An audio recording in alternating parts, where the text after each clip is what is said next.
So I'm talking about the sigma receptors in postmortem brains, because there are no Sigma-2 tracer for in vivo imaging, so we can only work with postmortem brain to derive their sigma-1, sigma-2 receptor density. So it's very encouraging when this paper published 2017 PNAS and identified the binding sites defined by DTG, so that's a mutation. Okay, so sigma receptors has a sigma-1 receptor has been well described previously, but the sigma-2 is less described. So DTG is a traditional radioligand. Yeah, even Bob is not concerned about the DTG, but the DTG is the ligand pharmacologically defined the sigma-1 receptor and sigma-2 receptors.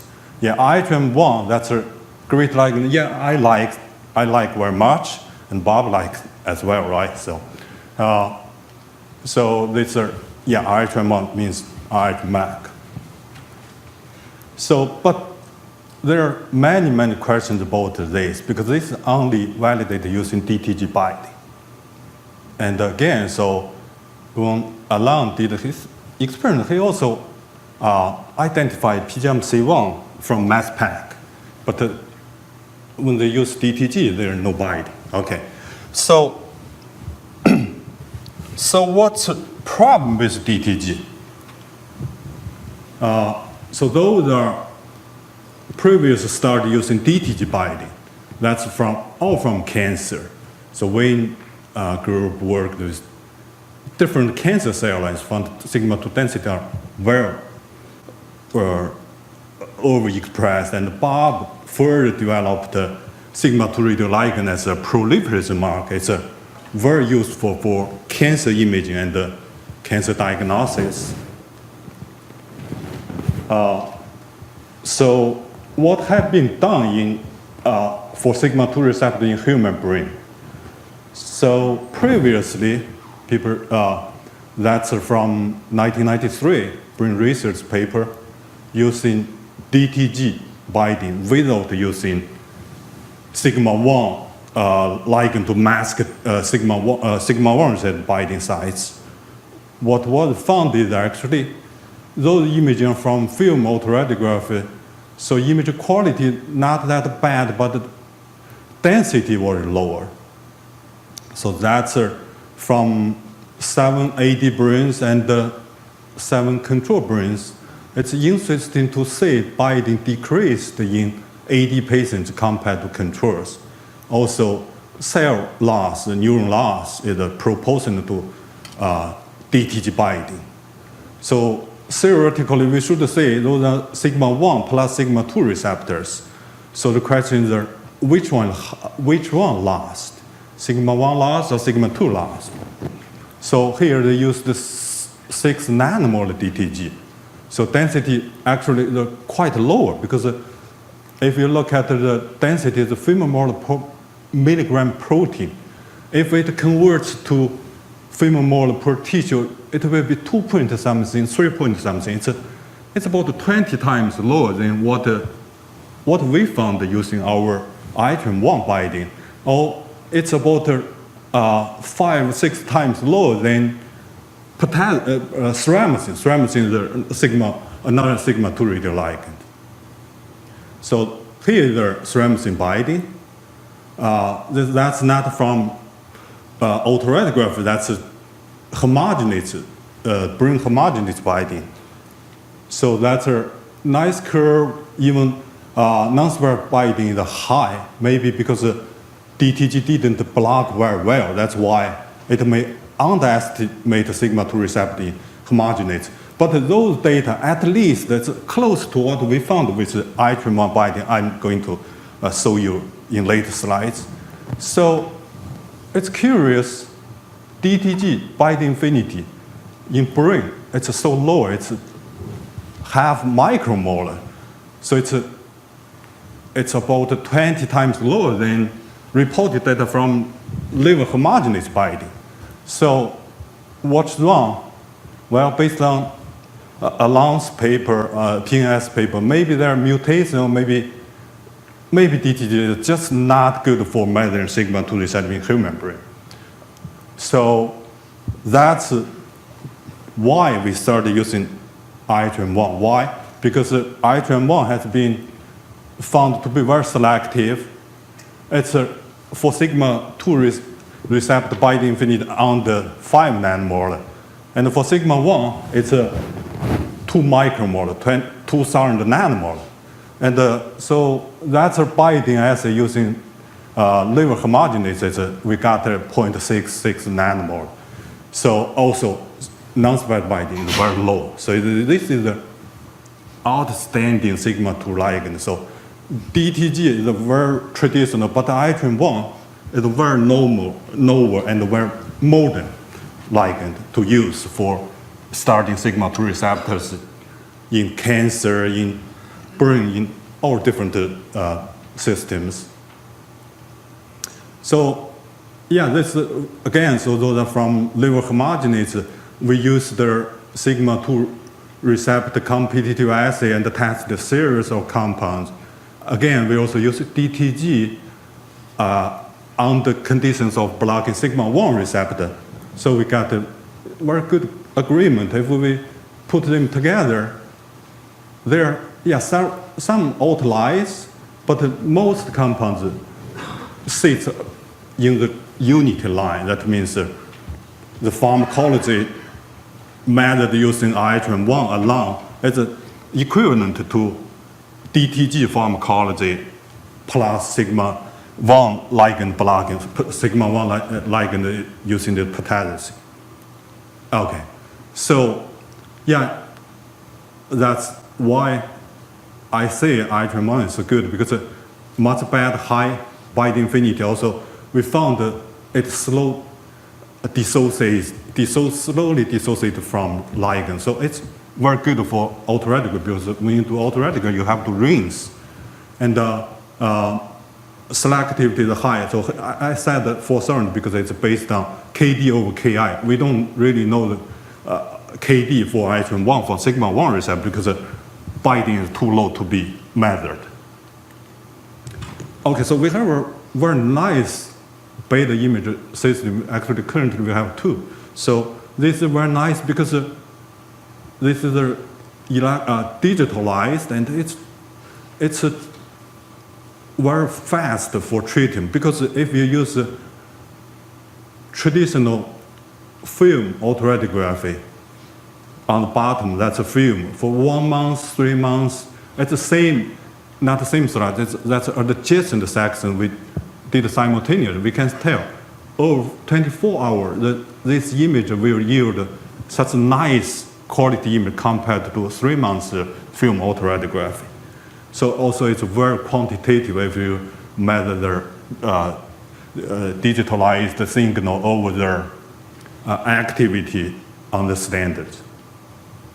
So we have this novel tool, and so this is just an example of what we have done previously. Currently, we have over 100 human brains from AD, Ph.D, and with different pathology, with different tau and A beta pathology, so we're working with. So here is the example. It's a very busy slide. So we previously, when Bob was at WashU, we worked together for dopamine D1, D2, D3 receptor, and the dopamine transport and the vascular monoamine transport 2.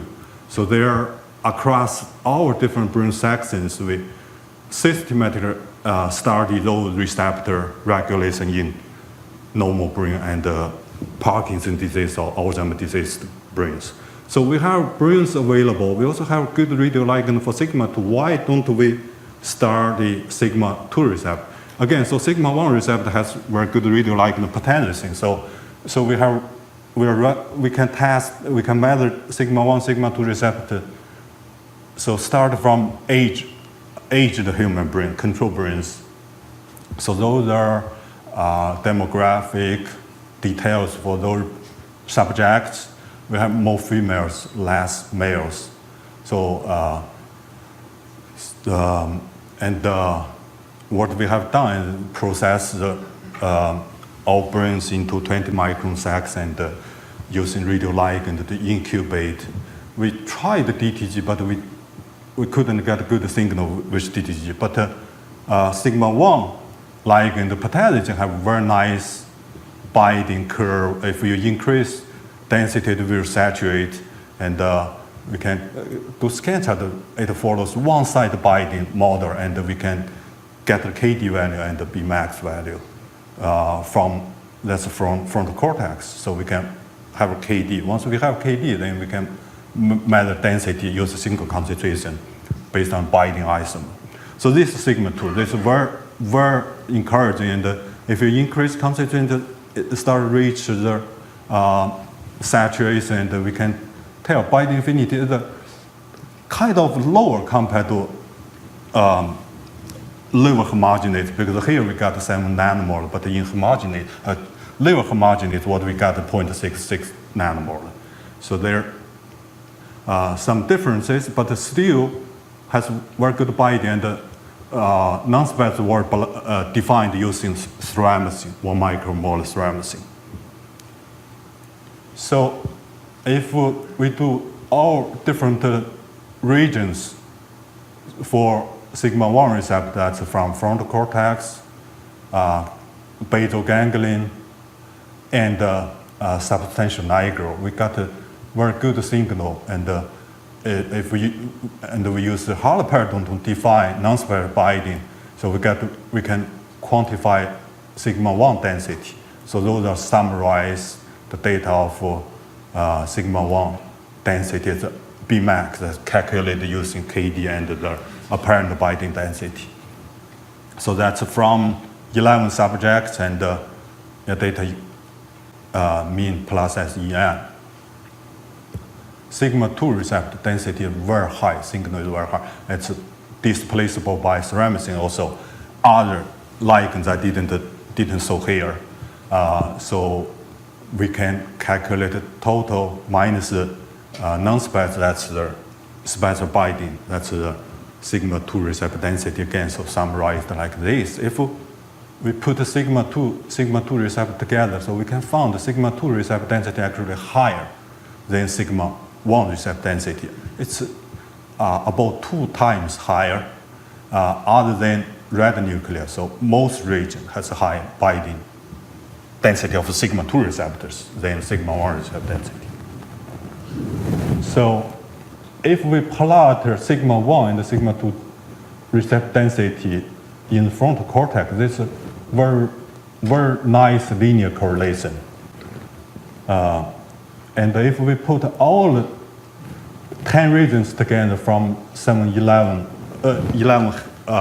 subjects, we still can say very good correlation with some exceptions. Maybe those are outliers, those are cases we need to be careful, and we need to find out why they're different from those. But such a good correlation between Sigma-1 and the Sigma-2 receptors. Okay, so yeah, we have other projects. We started tau and A beta using tracer. So here, this tracer called MK6240. So we can use the same tracer to study the same brains. So it shows promising. It correlates very nicely with pathology. Also has very low non-specific binding. So compared to another radioligand, tritium labeled AV1451, it has a lot of non-specific binding. So here's what we try. So again, so those are path tracers labeled with F18. So once we label with tritium, we can do quantitative autoradiography using our brain, the brain bank, brains from our brain bank. So the AD, there are 4 subjects. If you only look at AD patients, AV1451, it's very similar to MK6240, but the density is high. So why? Because even use the controls, we still can say AV1451 has a binding. So, but MK has very low binding in control brains, because the control brain still has some tau pathology. So we think from those studies, we choose MK6040 for quantitative autoradiography. So those are 80 brains we started with our Sigma-2 ligand. Now we're using MK to measure tau density. So that's a total binding, that's a non-specific binding. So after quantify the density, then we try to plot Sigma-1 and Sigma-2 versus tau. At least in frontal cortex, we didn't observe any obvious correlation between both Sigma-1, Sigma-2 density and the tau. Okay, so let me just try summarize quickly. So again, so ITRM1 is a novel radioligand. It's much better than DTG for binding. Even DTG is a traditional radioligand. So that's why we're still using DTG to compare with ITRM1 for certain cases. And what we found is Sigma-2 receptor is extensively distributed in brains. It's Sigma-2 density is even higher than Sigma-1 density in most brain regions we studied, other than red nucleus. And there are very good co-localization of Sigma-1, Sigma-2 receptor in brain region. I'm seeing co-localization just at brain level, not in neuron level. And so there are no obviously correlation between Sigma receptor and tau in AD frontal cortex. So maybe in the future we will study different brain regions and we will compare beta amyloid, that's a new direction. And again, so ITRM1 binding is still high, DTG binding is lower. So maybe mutants, that will be something interesting. Hopefully somebody will be doing this and we will have more data to share in the future. And the big question is what are the function of those receptors in normal aging and ADPD?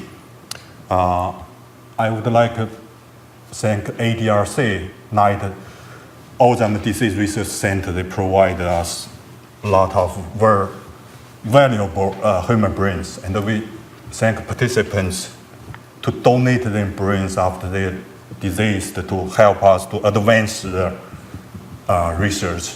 Also, thank the funding source. Thank you. Any questions?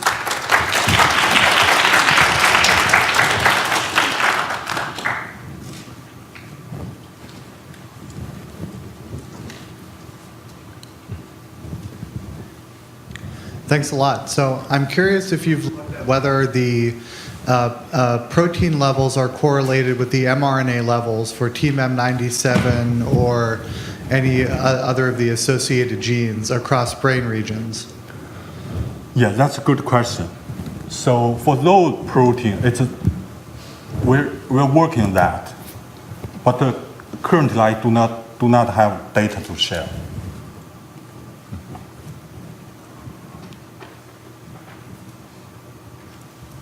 Other questions?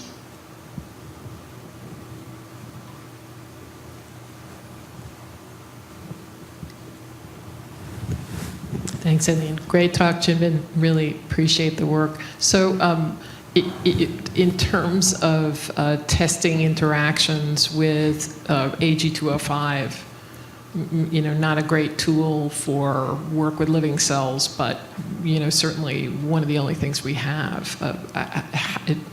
Any plans to do that? Do you think it would work? Would it be something that would be worthwhile doing? So that's a good question, because for Sigma-2 autoradiography, it can test a lot of different compounds, but currently our funding funded just by like a tau imaging program, a beta amyloid imaging program, neuroinflammation imaging program, but not a Sigma-2 receptor. But I'm considering continue working on it because this is the most important project, but the least funded project for me.